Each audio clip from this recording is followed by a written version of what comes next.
Hello, Ryan here, aka Mac, and welcome! Today I would like to cover the latest monthly report for the PU, keeping you all up to date on the latest development information. As always, a huge thank you to all of my patrons and channel members. Thank you so much for the support, it is truly appreciated. So kicking off with the animation team, the facial animation team in particular continued to create assets for persistent universe specific character types, this time relating to missions and gameplay. Hopefully we can start seeing some low-key mission givers at settlements and places like that. For the character art team, they began working on 2 outfits for the Dusters gang and 1 for the Headhunters. For the ship art team, the vehicle content team moved an unannounced ship through the white box stage, which is now in grey box with both the interior and exterior progressing well. Also, a new ground vehicle variant progressed through grey box 2. I do wonder if any of these are going to be an Alien Week reveal. Maybe there isn't anything to sell at Alien Week, we will see. The team also approached the end of their pass on vehicle tractor beams, which included work on the Origin 315P, the Drake, Caterpillar and Cutlass Black, Consolidated Outland Nomad, and the Misk Hull C, which we have just seen on Inside Star Citizen. Great to see that they now have sorted these ships out with their tractor beams. Likely going to be a necessity for 320 and all the cargo updates that we're getting with that Q3 patch. Now, work also continued on the Crusader Spirit. The C1 is now almost grey box complete, while the A1 had its LOD0 review scheduled for early June, and I think they might be holding off on the E1 for now until its gameplay is more likely on its way. The Misk Freelancers component rework progressed through the final art stage, with LODs almost finished and some polish tasks outstanding, which is due to finish soon. Now this, I'm assuming, will be something they will do quite sharpish for pretty much all the vehicles that don't have component access. Now that we're able to acquire components and sell them physically in the game world, it definitely makes it a little bit more important. Now last month, it says the team began preparing the RSI Polaris for white box, with the team saying, because this is a sizable capital ship, we have been breaking the vehicle down and planning a resource pack so that the interior can be constructed out of reusable elements. We also spent time reviewing the concept to highlight any areas that would need additional design time due to new gold standard requirements. Now this is pretty exciting to hear, especially now that we know their plan. Basically, to save time later on, they are putting the asset pack together so that they can build out as much of the ship as possible using sections that are already done, and then they will work on what is left. And as we now know, the RSI Polaris will lead the way for both the Perseus and the Galaxy, as they will all share many assets, and once one is done, the others will follow thereafter. Now the Tumbril Storm approached the end of LOD0 grey box, with the team applying materials, POMs and decals to the interior and exterior. This is currently in the polishing stage, with the devs tuning the visual balance. They also applied wear to the entire exterior and prepared to begin customization work with various paints. Now the Storm's interior lighting is nearly complete, with an upcoming pass planned for its exterior. Really looking forward to seeing this tank come along, especially with this new Tonk Royale mode for Arena Commander in 320, and it really doesn't look like it's going to take that long to come into the game. Finally, we have the Apoa Santokiai, which is mostly complete, with only the dashboard work remaining, as we heard on Inside Star Citizen, with the team saying, we have been generating a new set of textures to be used for labeling and the dashboard buttons, as well as creating a new damage map to show through the gaps in the armor, which will be unique to Apoa. Now, as we saw on Inside Star Citizen, it failed its pass, and now they're having to do the dashboard a little further. I think the work on this goes on until December, so going to be a little while till we see it, but it is certainly looking like an interesting vehicle.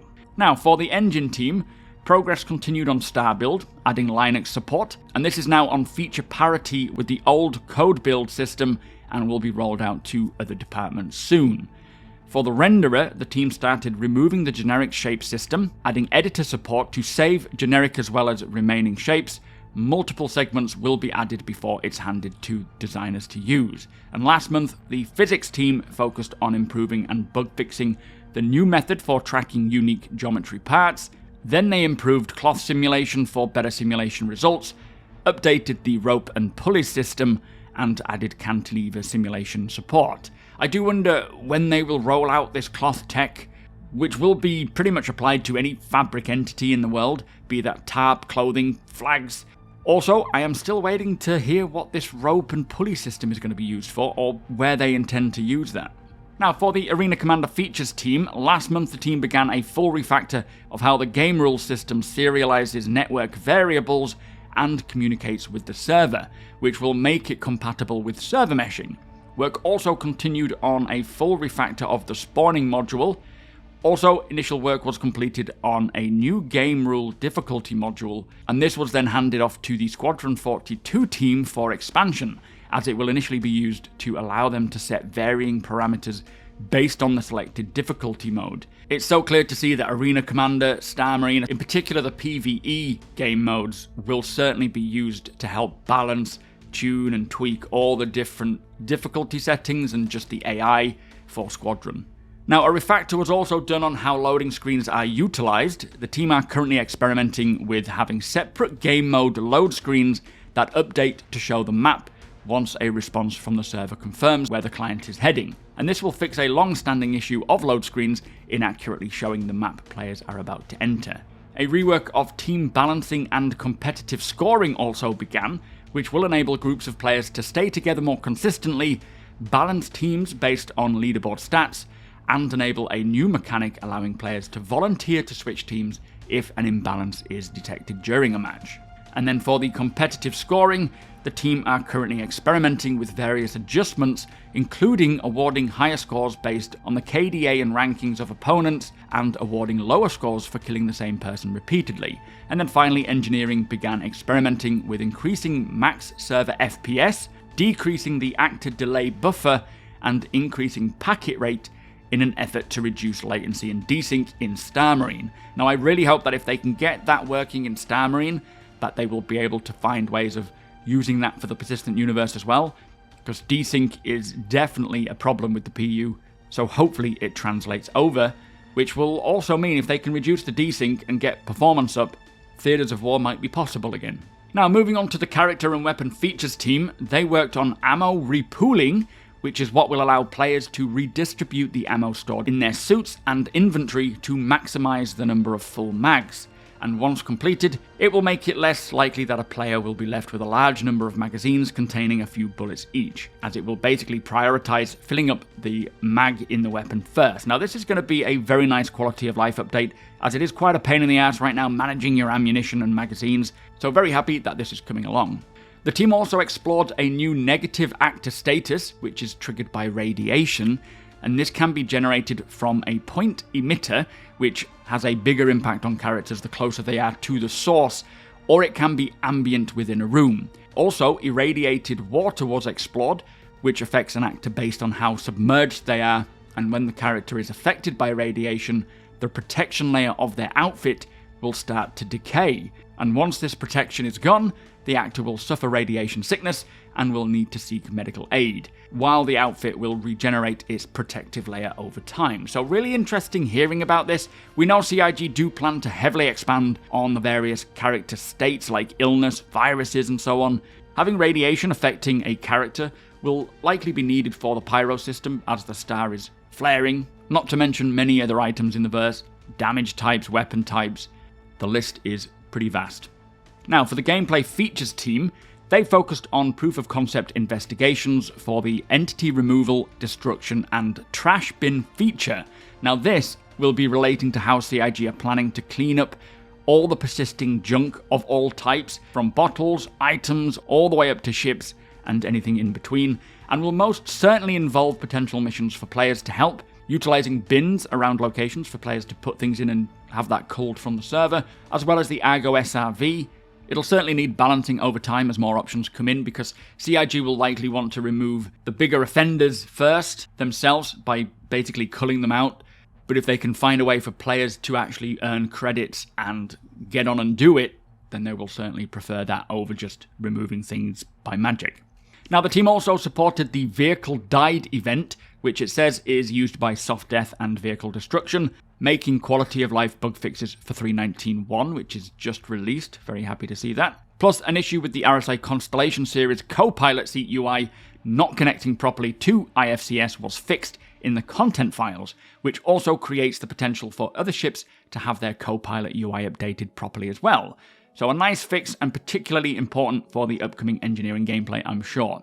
So moving on to the mission features team, they continued to work on the ship escort, data heist, and consignment retrieval missions, and added finishing touches to the new unlawful salvage mission, where a ship must be stripped of an incriminating paint job before law enforcement arrives, with the team saying another exciting development is that we're exploring a new lightweight PvP/PvE event set aboard a modified version of the Siege of Orison badge, where players must figure out how to open shipping containers in order to steal the items within, all the while Ninetail outlaws hold down the location for themselves. So it is great to finally see a lot more mission content coming along, like this one in particular, fighting it out on the badges against the NPCs, and with players it seems. I guess you could work together or you could fight against them, and all of these mission types are being built in their new modular mission system, which should over time allow them to further expand on mission diversity and range of potential locations, outcomes, and so on and so forth. So a lot in the works that should further expand on what missions players can do solo and multi-crew. Now for Alpha 3.19.1, the team has rebalanced cargo generation within ships across various mission types, including salvaging, assassination, and bounty hunting. Now this included removing unsellable commodities and ensuring that the profit fits the risk involved. Now I'm very happy that they have removed the unsellable cargo, as of course it makes no sense having it in, it's just a waste of space. But personally, I would prefer them not to balance the cargo on board to reflect the risk, as cargo shouldn't always be determined by that factor. However, I do get that in some circumstances it does, like if a bounty hunter, for example, was chasing someone who was transporting Ascian hides, then obviously that's going to be worth more of a payout. But for things like salvaging, you just never know what they might have been transporting. It might be good, it might be bad, so hopefully there's a bit more variation there than just, it's a dangerous mission, here's some better cargo.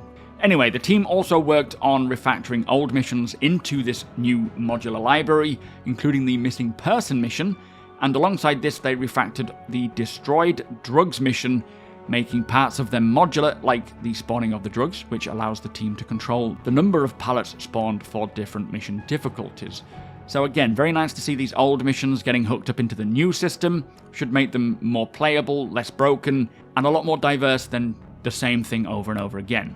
And then finally, the ongoing work on Bounty Hunting version 2 progressed as well. The designers are currently working with the Systemic Services and Tools team to develop the systems required to have virtual NPC bounties traveling around the system. Now this is great news, as it means soon NPC bounties will not just be sitting in one location, just waiting for the player to arrive, but instead be moving around the system, quantum jumping, and even potentially landing and running around on foot as well. So players will be able to apprehend them, deliver them to these local bounty offices that we've seen for processing, and ultimately get more pay. Now for the graphics feature team, they worked on performance improvements to quantum jump tunnels and render to texture zone culling. Global illumination is well underway as well, and so far the first iteration of hash map based radiance cache, ray generation code, and a ray tracing prototype were completed. Now that didn't take as long as I was expecting. It is going to be pretty exciting to see ray tracing in Star Citizen. I may certainly need to upgrade my GPU though. Now improvements to Gen 12's validation error debugger were made to improve the accuracy of bug detection for faster issue assignment, and in prep for deferred render graph execution. Also, Vulcan's frame synchronization was improved. Now for the Planet Tech team, they started finalizing quantum obstacle generation with generic shapes in asteroid fields, plus a collision issue detector, and where dirt and paint modifiers were also added to the Rastar tool. So this quantum obstacle, I'm assuming it is likely to do with when you're quantum traveling, having things getting in your way that might pull you out and offer a mission or interesting gameplay as you're traveling around the verse. But also it sounds like we will be able to see buildings built with Rastar gathering age, wear, different paint schemes, and so on based on the location. Now, ongoing improvements to the biome builder will reduce constant spawn and respawning, which in turn will relieve the physics team of large destruction queues, and water can now be simulated in-engine and features the new disturbance component improvements. And finally, recent visual effects features and bug fixes saw several direct improvements to both the editor and core tech framework, plus bugs related to damage maps, particle effects placements, and in-editor crashes were solved as well. Moving on to the Montreal in-game branding team, they continued working on interior and exterior signage for Ruin Station, and supported the EU locations team as well. The lighting team also focused on Ruin Station's exterior and lighting modules for its interior, as well as producing content for the Pyro system. The Live Tools team continued to study the usability of the Network Operations Center and are now starting to collect the results. This, they say, will allow them to establish and action to highlight improvement needs and prioritize them in the future. The team also released a new version of the internal error handling pipeline, which featured a significant improvement over its predecessor. Now, moving on to the locations team, they continued to work on Pyro, making good progress on Ruin Station as well. The Sandbox team further developed the planetary content for the Pyro system, plus supported the team working on the new underground facilities. I have a feeling they've probably come a long way since we last saw them. Hopefully we'll have another look, because last time we saw they were looking very impressive. The Organics team created new fauna for Pyro, and are currently reworking some of Pyro's planets to bring them to the current expectations. It will be very interesting to see how much they have changed since we last saw them, but great to hear more fauna being created, and I guess Pyro might be the first reveal of animals and creatures, because we've heard a lot of work on them, but we haven't seen anything. So, for the narrative team, they continued working on several of the mission initiatives, like data heist, package extraction and consignment retrieval, as well as brainstorming with other design teams on new mission ideas. They also kicked off further discussions on Pyro, specifically going over the areas of influence of the system's various factions, as well as defining which groups are allies and rivals. Now, this is going to be quite an interesting development to watch, as they not only determine which gangs are friendly or hostile to one another, which of course in turn will affect your reputation with all of them, but also, as mentioned in previous reports, creating territories on the planet's surface, or in space I suppose, where two gangs might collide and clash, and we will be able to watch a battle or a war take place, maybe scavenging the wrecks afterwards, or if you have rep with them, fighting alongside them. Now, during a recent mocap shoot, the team recorded the first air traffic control assignment for cargo, and will be looking to review and refine the wider experience in future months. Now, we saw a bit of this on Inside Star Citizen, where the Hull C will have to dock to get the cargo filled up and then wait for that to happen. So it is all just about the audio and visuals of what we maybe see on our screen as that character interacts with us. These will be coming in with 320, so great to see that unfold over the next few months. The team also began polishing and implementing a new tourist behaviour that will debut in an upcoming patch. Plus, they spent time exploring some of the verse's alien cultures and answering questions for some upcoming Xeno language development. Cannot imagine how cool it will be to see any of the alien species living amongst the population in the Pyro system or Stanton. That is going to be pretty incredible to witness. Now, for the new R&D team, or research and development team, they continued improving the temporal render mode for atmospheric and volumetric clouds. Additionally, the planet terrain height map generation was optimized to eliminate frame rate hitches reported by players, which is a nice fix, plus many other height map improvements as well. So interesting to see this R&D team. They're quite new to the monthly report. It's only been about 3 months, I would say, but it looks like they are mostly tasked with seeing what improvements can be handled to different areas of the game, and right now it appears clouds and height maps are their focus. Hopefully they can get clouds looking like Microsoft Flight Simulator. Now, for Tony Zurevek's team, the Systemic Services and Tools team, they spent the month working towards Bounty Hunting version 2, including finalizing upstream work on the character creation service for virtual NPCs, I believe, R&D for bounty contract missions, a bounty marker prototype, which should mean less god markers telling us exactly where our target is, only telling us where they flag up from location to location as they travel around, and connecting the NPC tracker service to the game server. They also continue to work on the Quantum and Odin tool, including making progress on the data-driven economy, Quanta, State and Life, and the Battle Matrix and Battle System. So I believe the Battle Works, or the Battle Matrix Battle System, is for Odin, as that tool specifically handles the dynamic events, but great hearing that Tony is now storming away on Quantum, like this data-driven economy that will practically impact everything in the verse when it comes in. Prices, demand, supply, piracy, trade lanes, hauling, all of that kind of stuff. So great news, and hopefully we will hear more from Tony Z soon, most likely CitizenCon. Now for the UI team, they worked on the user interface for bounty hunting, as well as concepts for upcoming gameplay features. So pretty interesting that even UI are working on bounty hunting. That must mean that it's at a point where they can get involved, getting it ready for the player. So I do feel like we will hear more about this feature, this bounty hunting feature, sooner rather than later. The UI team also continued to improve their tools, making performance fixes and improvements to the debugging of complex UI screens, as well as working on the interior minimap feature, which will initially be for Squadron 42 and then eventually rolled out to the persistent universe, and will make navigating, as they say, caves and landing zones a much smoother experience. Now, we have been following along with the updates to the star map, the minimap, and the local area map in the Squadron 42 reports for a while now. We know the star map is implemented into Squadron build, however we are yet to see anything on it, so I feel like they're just going to get everything in to Squadron, star map, minimap, local area map, plugged in, polished, fixed, working, and then they will do the reveal and hopefully the conversion to the PU as well. And then finally, we have the visual effects team who revisited several old particle libraries to take advantage of newer attributes that didn't exist when they were originally created, like alpha erosion, which is a setting that erodes a particle alpha channel, reducing overall transparency in the process and helping to optimize the game's visuals. I do wonder, from the sounds of things, I might be a bit naive here, but the sounds of this alpha erosion VFX, I wonder if this is going to be used for the radiation effect. Now finally, work continued on several new derelicts and the modular kit for various pyro locations. So there you have it, quite the report with a lot of great new additions in the works. For me, things like bounty hunting, the economy, and all of these new missions coming along gets me very excited. Plus, a lot of stuff going on for 320 with the economy, hauling, the whole sea. That seems like it's going to be quite a beast of a patch. But with that said, if you do enjoy my videos, please do consider subscribing and helping the channel to grow. Come and hang out over at twitch.tv/supermacbrother. You are all more than welcome. Always have a good time over there.